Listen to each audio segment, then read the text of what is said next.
Duduk dengan tenang dan dengarkan perlahan. Pernah kepikiran nggak? Kenapa anak muda zaman sekarang lebih cepat klik check out daripada buka aplikasi tabungan? Kenapa gaji habis buat paket kecil, diskon kilat, dan barang lucu? Tapi rumah terasa makin jauh, bahkan sekedar mimpi.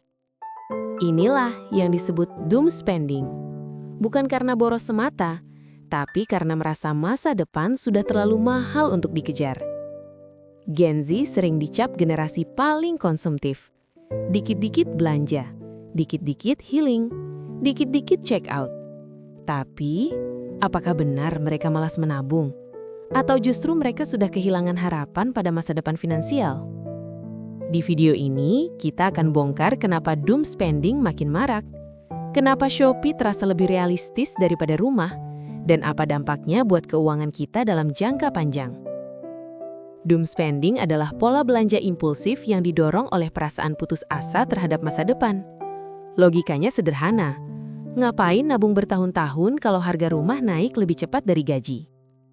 Banyak Gen Z merasa, harga properti makin gak masuk akal. Gaji stagnan, UMR terasa cuma numpang lewat. Biaya hidup terus naik, investasi terasa rumit dan beresiko. Akhirnya muncul pola pikir, nikmati sekarang, masa depan nanti saja. Belanja kecil memberi ilusi bahagia instan, murah, cepat, dan terasa menghibur. Berbeda dengan menabung rumah yang terasa berat, lama, dan tidak pasti. Mari jujur, untuk beli rumah butuh uang muka puluhan hingga ratusan juta, komitmen cicilan puluhan tahun, karir yang stabil, kondisi ekonomi yang pasti. Sementara di e-commerce, cukup diskon 70%, gratis ongkir, pay later. Otak manusia lebih mudah menerima hadiah kecil sekarang daripada janji besar di masa depan. Apalagi ketika masa depan terasa makin tidak pasti. Bagi Gen Z, rumah bukan lagi simbol kesuksesan, tapi simbol tekanan. Setiap hari kita dibombardir. Self-reward itu penting. Capek kerja, wajar dong belanja. Uang bisa dicari, mental health nomor 1. Masalahnya, tidak semua konten bicara tentang konsekuensi finansial.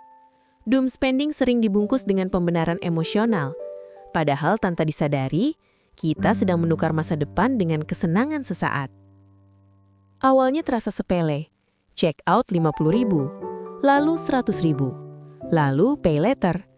Tanpa sadar, tabungan nol, cicilan numpuk, gaji habis sebelum tanggal tua. Stres keuangan makin parah.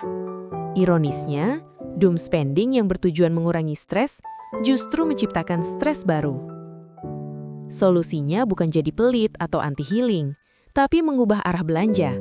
Mulai dari, bedakan self-reward dan pelarian emosi. Tetapkan budget bahagia bulanan. Sisihkan uang kecil untuk aset bukan gengsi. Fokus ke tujuan realistis bukan langsung rumah.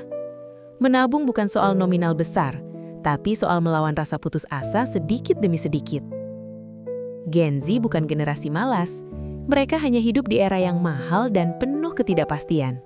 Pertanyaannya sekarang, apakah kita mau terus menenangkan diri dengan check out atau mulai membangun masa depan walau pelan?